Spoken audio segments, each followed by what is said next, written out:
Ondrej, keby som nebol takým dobrým recitátorom, vieš, kým by som chcel byť?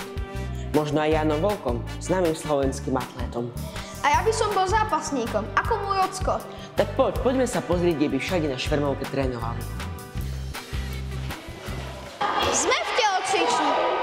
Je obsadená. Hrajú florbal.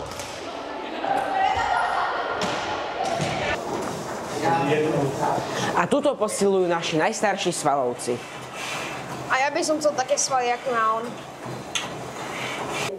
A sme v cvičebni. Aj tá je vždy obsadená. Dievčatá, ideme. A hore, dole, hore, dole. A pozrite si na športový areál.